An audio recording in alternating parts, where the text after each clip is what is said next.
दोस्तों हाल ही में हमने माइक्रोटेक के new jumbo UPS 3500 plus 24 volt lithium compatible inverter की अनबॉक्सिंग और रिव्यू वीडियो शेयर की थी और उसके बाद हमने माइक्रोटेक की 25.6 वोल्ट 100 एच लिथियम बैटरी का बैकअप टेस्ट भी किया था इसी इन्वर्टर के ऊपर। और उसके बाद आप लोगों की काफ़ी ज़्यादा डिमांड आई कि इस इन्वर्टर का आप लोग लोड लिफ्टिंग टेस्ट देखना चाहते हो कि ये इन्वर्टर कितना लोड लिफ्ट कर सकता है।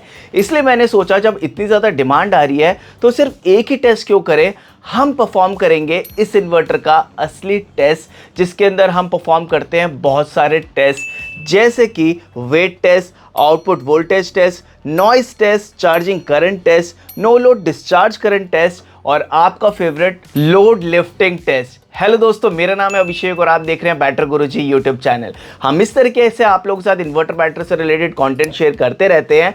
सो मेक श्योर अगर आपने अब तक चैनल को सब्सक्राइब नहीं किया तो चैनल को जरूर सब्सक्राइब कर दें और इस वीडियो को एक लाइक जरूर कर दें। तो यहाँ पर सबसे पहले मैं आपको बता दूं, ये जो इन्वर्टर हमारे साथ है इसे हाल ही में अपडेट किया गया है माइक्रोटेक की तरफ से और इसका मॉडल नेम है new jumbo UPS 3500 plus 24 volt lithium compatible inverter, क्योंकि अभी लिथियम कंपैटिबल हो चुका है और ये मैक्सिमम 20 एम्पेयर से चार्ज करता है एज पर कंपनी। अब यहाँ पर ये जो इन्वर्टर है ये 2800 VA का है और इसके ऊपर आप 2240 वाट का जो लोड है वो डाल सकते हैं। एज पर कंपनी इसका आउटपुट 2240 वाट है।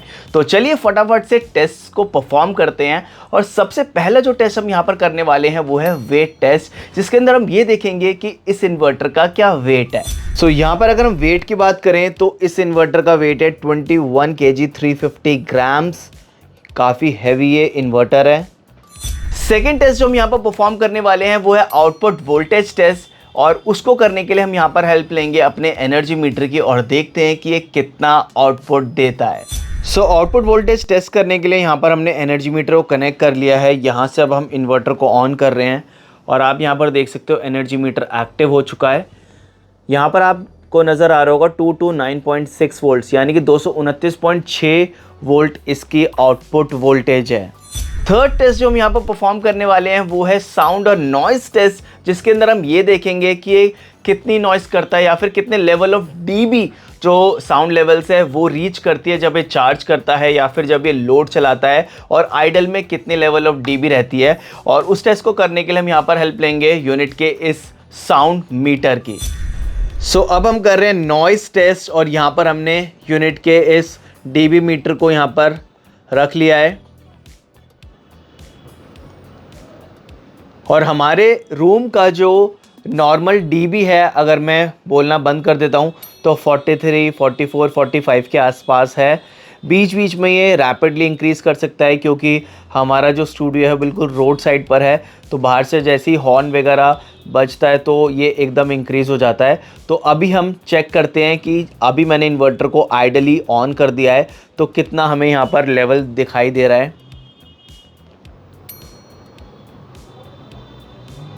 सो किसी भी तरीके की यहाँ पर इंक्रीमेंट हमें देखने के लिए नहीं मिली है। अब मैं इसको चार्जिंग पर लगा रहा हूँ और देखते हैं कि चार्ज होते हुए कितना जो लेवल है वो यहाँ पर इंक्रीज़ करता है। हालांकि काफ़ी इंक्रीज़ करेगा मेरे हिसाब से, क्योंकि 20 एम्पीयर तक चार्ज करता है तो जब फ़ैन एक्टिव होता है ना तो उस टाइम पर जो लेवल ऑफ डीबी है वो यहाँ पर ज़रूर इंक्रीज़ होगी।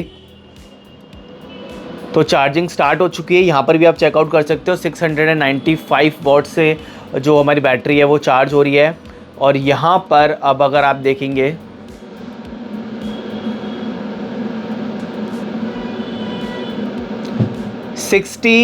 लेवल ऑफ डीबी जो है वो यहाँ पर पहुँच चुकी है। मैंने इसीलिए जो साउंड मीटर है इसको इसी के ऊपर रख दिया है ताकि प्रॉपर जो साउंड लेवल है वो आपको यहाँ पर पता चल सके। तो 60 लेवल ऑफ डीबी जो है वो हमें यहाँ पर देखने के लिए मिल रही है जब ये चार्ज हो रहा है। और मैं आप लोगों को बता दूं ये इसलिए भी है क्योंकि ये हैवी इन्वर्टर है ज़्यादा लोड चलाने के लिए, तो इसलिए यहाँ पर बड़ा फ़ैन जो है उसके बैक साइड में दिया गया है। तो जब फ़ैन एक्टिव होगा तो आपको फ़ैन की आवाज़ ज़रूर यहाँ पर सुनाई देने वाली है। बट उसके साथ साथ मैं आप लोगों को बता दूं ऐसी साउंड नहीं है, एक स्क्रीपिंग साउंड होती है ना जो कानों में चुभती है, वैसे बिल्कुल भी साउंड नहीं है। प्रॉपर जो एक फ़ैन की साउंड है ना सिर्फ वो आपको यहाँ पर सुनाई देने वाली है। एक बार मैं आपको क्लोज़ ले जाकर भी दिखा दूँ। सो कुछ ऐसी आपको साउंड सुनाई देगी सिर्फ, बट ये इरिटेट नहीं करेगी आपको। सो मैंने यहाँ पर लोड को एक्टिव कर दिया है और लोड के चलने के बाद जो फैन है वो एक्टिव हो चुका है। 54 लेवल ऑफ डीबी है। अब हम थोड़ा सा लोड और इंक्रीज कर देते हैं। मैंने यहाँ पर जो आयरन है उसको ऑन किया है, बट आयरन अभी हमारा गर्म है थोड़ा सा। अब हमारा जो है आयरन ऑन हो चुका है।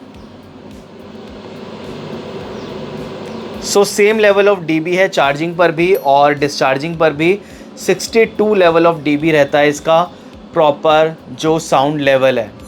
फोर्थ टेस्ट जो हम यहाँ पर करने वाले हैं वो है चार्जिंग करंट टेस्ट, जिसके अंदर हम ये देखेंगे कि ये इन्वर्टर मैक्सिमम कितने एम्पेयर से बैटरी को चार्ज कर सकता है। सो चार्जिंग करंट टेस्ट करने के लिए हमने इसको चार्जिंग पर लगा दिया है और यहाँ पर आप देख सकते हो प्रॉपर जो कंजम्पशन है वो स्टार्ट हो चुकी है। अब हम यहाँ पर क्लैम्प मीटर की हेल्प लेंगे चार्जिंग करंट टेस्ट करने के लिए और यहाँ पर आप चेकआउट कर सकते हो 20.2 एम्पेयर 3 एम्पेयर से जो हमारी बैटरी है वो चार्ज हो रही है और यही इसकी मैक्सिमम लिमिट भी है। ये इन्वर्टर मैक्सिमम 20 एम्पेयर से चार्ज करता है। तो अगर आप एक लिथियम बैटरी यूज़ कर रहे हैं तो इसकी सेटिंग आप 20 एम्पेयर पे सिलेक्ट कर दीजिए।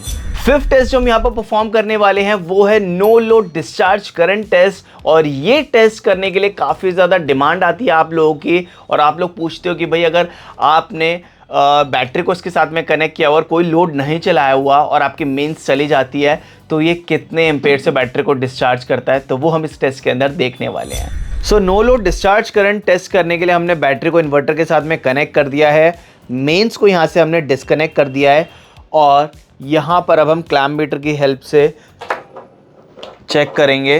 तो यहाँ पर अगर आप देखोगे तो 0.9 0.8 पॉजिटिव पर लगाते हैं तो यहाँ पर 0.9 यानी कि no load discharge current 0.9 ampere के आसपास है और ये काफ़ी ज़्यादा सही है। काफ़ी इन्वर्टर्स का 1.5 एम्पेयर के आसपास होता है बट यहाँ पर 0.9 एम्पेयर हमें दिखाई दे रहा है। अब बारी है आपके फेवरेट और मोस्ट डिमांडिंग टेस्ट की, जो है लोड लिफ्टिंग टेस्ट, जिसके अंदर हम ये देखेंगे कि ये कितने वॉट्स का जो लोड है वो लिफ्ट कर सकता है। सो लोड लिफ्टिंग टेस्ट करने के लिए यहाँ पर मैं लोड ले आया हूँ। एक है हमारे पास यहाँ पर फिलिप्स की आयरन और ये एक स्टीम आयरन है जो अप्रॉक्सीमेटली 2400 वाट के आसपास कंज्यूम करती है। वो डिपेंड करता है इसकी इंटेंसिटी पर, हम कैसे उसको यूज़ कर रहे हैं, किस मोड पर हम यूज़ कर रहे हैं। और यहाँ पर 600 वाट का जो बल्ब लोड है वो यहाँ पर मैंने लगाया हुआ है। सूर्य के बल्ब्स हैं।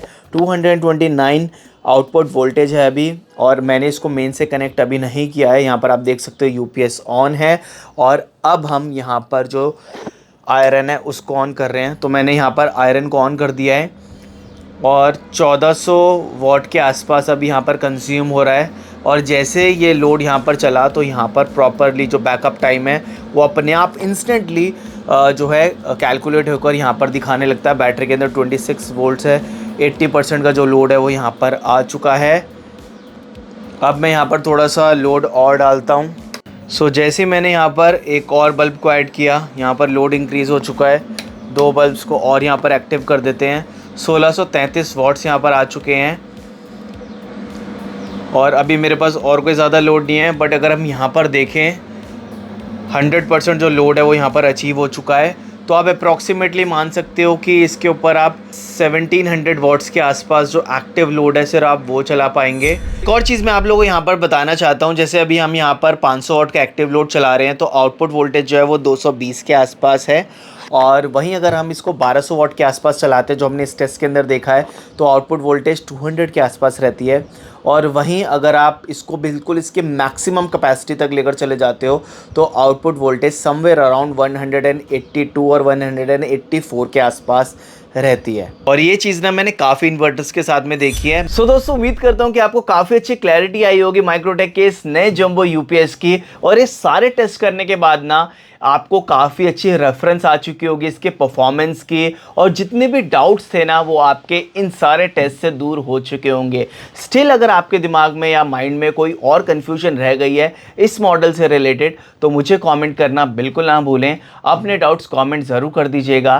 साथ ही आप लोग मुझे कमेंट करके ज़रूर बताइएगा कि आप अपने घर के अंदर कौन सा इन्वर्टर और कौन से मॉडल वाला इन्वर्टर यूज़ कर रहे हैं। हम मिलते हैं नेक्स्ट वीडियो में, तब तक के लिए जय हिंद जय भारत।